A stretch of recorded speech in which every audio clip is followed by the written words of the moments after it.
faculdade de filosofia, o professor Veloso, num momento assim de coragem, porque na época já depois do golpe, porque ele veio em 64 e logo veio o golpe, né? Em março, né? Então, e aí o professor Veloso o adota como professor, o assume como professor, sem nada, por notório saber. Então ele é nomeado professor da Federal e foi professor até aposentar-se. E no finalzinho, antes de morrer, ele recebe o título de professor emérito, de tal maneira que podia voltar a lecionar de novo. Mas não fez, porque um ano depois ele morreu. Quer dizer, ele tem uma carreira assim, agora sempre calado nos estudos, não foi homem de congressos, de visitar muito congresso, de viajar muito, de ir ao estrangeiro, nada disso. É do seu quarto, né? Naquele silêncio do seu quarto, e da sua reflexão, e da sua gigantesca capacidade de ler.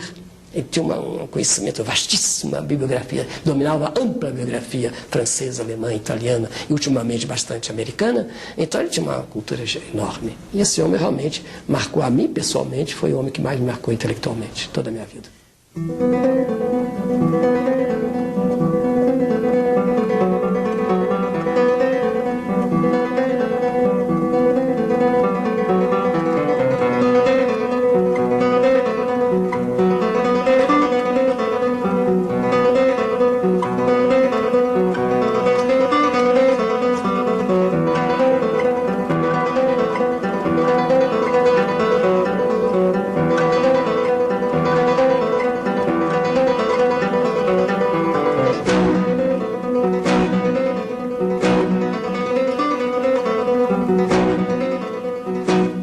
Na década de 30, Pio XI já tinha criado um seminário para os alunos seminaristas da América Latina. Mas qual era a ideia?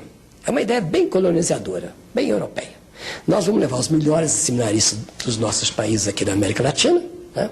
Vamos levar para Roma, vamos formá-lo na mentalidade romana e mandar de volta, para fazer deles bispos, etc. E aí Roma teria uma maneira de uniformizar a cultura romana na América Latina. Então fazia isso, escolhia os mais inteligentes em geral, né? E depois, como o Colégio Pio Latino ficou muito grande, o Pio Latino entrava em todos os países da América Latina. Então os brasileiros, não vamos fazer um só para os brasileiros. Aí fundaram o colégio só para seminaristas brasileiros. Então iam nas principais dioceses do Brasil, pegavam os meninos mais inteligentes que eles achavam, que os bispos queriam, mandavam para Roma, e eles estudavam na Universidade Gregoriana. Para alguns era meio difícil isso, porque o nível da universidade era grande e alguns vinham de seminários fracos. Então o Colégio Pio Brasileiro provia os alunos de uma espécie de tutor. Usar o tutor system em inglês, né? Eu era uma espécie de tutor deles, né? Eu orientava os estudos dele. E eu orientava mesmo, assim, de um por um. Por exemplo, um livro que eles iam ler, então eu explicava os livros para eles, fazia um resumo, apresentava todo o tratado que eles iam estudar. Então aquilo que o professor ia falar, às vezes, em latim, que as aulas eram em latim, eu falava em português. Então eles tinham muito mais acesso. Então a gente tinha um trabalho enorme. E naquela época eram 80 seminaristas, que eram meninos jovens, tinha 19, 20, 21, que iam ainda ser padre. A maioria não foi, né? Eram seminaristas, a maioria saía, nem se ficava, mas estavam estudando lá. E estudavam na Gregoriana e tinham esse reforço em casa.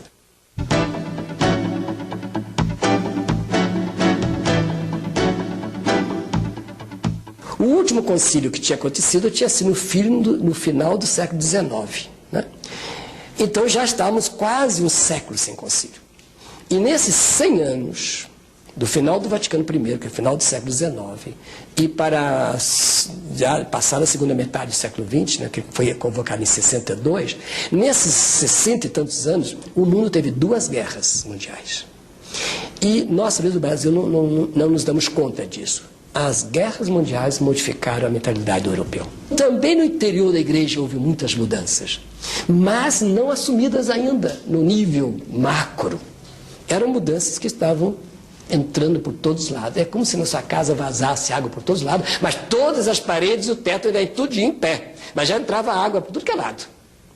E o que eram essas águas? Eram os movimentos. Ação Católica, movimento. Ação Católica eram os jovens comprometendo-se com o mundo político. Aí já começa a entrar política dentro da igreja. E entrar política de esquerda.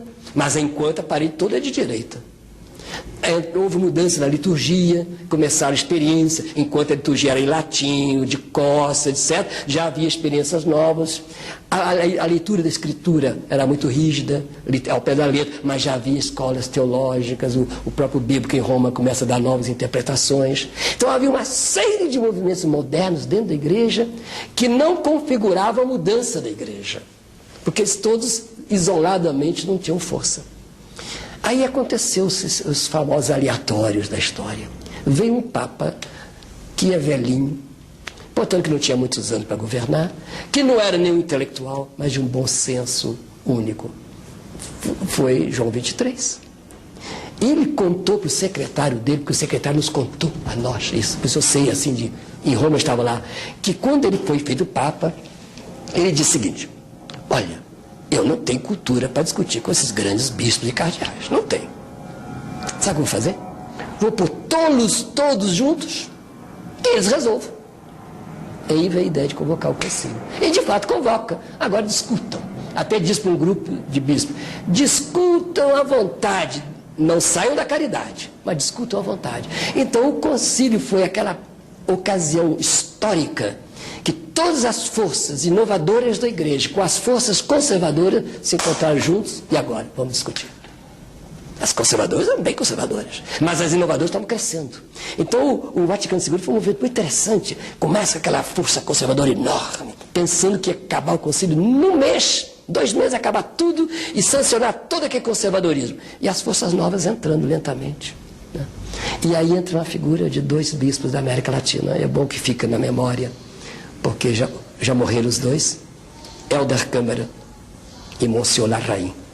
Eram 2 bispos que ainda não tinham o nome que terão mais tarde. Então, Helder era bispo auxiliar do Rio de Janeiro. Portanto, um bispo de 2ª classe, né? O cardeal era outro, não era ele.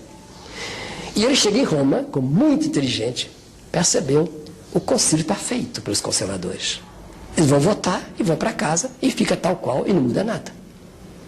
Porque todas as comissões já estavam organizadas. Os textos preparatórios tinham sido redigidos praticamente por todos os conservadores. Eram todos textos praticamente conservadores. Tudo pronto. Era votar e assinar.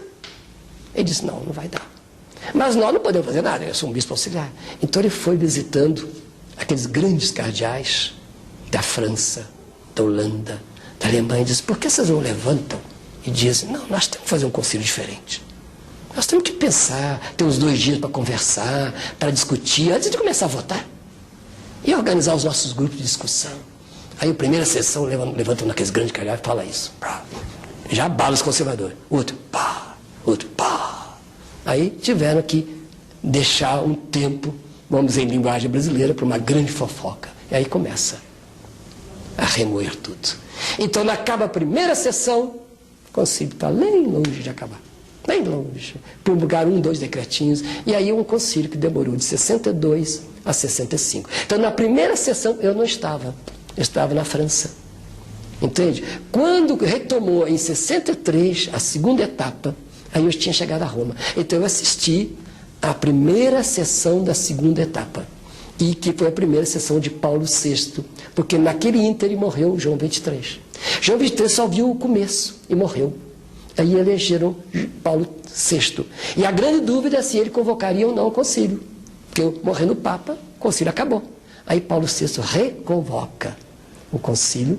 E aí Paulo VI já era um dos cardeais abertos. Ele tinha experiência, foi cardeal em Milão. Era muito amigo dos filósofos franceses. Ele era italiano, mas tinha uma cultura francesa. Tinha uma sensibilidade para o mundo moderno. Então, com o Papa aberto, muda muito a situação. E ele convoca e diz que a missão do concílio é repensar a igreja nos dias de hoje. Pronto, com isso começou todo esse movimento. As principais consequências foi abrir para a igreja a possibilidade de fazer novas experiências na liturgia, no ensino da teologia, na vida religiosa, na participação dos leigos. Aí começaram, eu diria, começou um período de experiências. E quando você começa a fazer experiência, você vai avançando. Então foi o próprio João 23 anunciou como fosse uma espécie de lufada, como se tivesse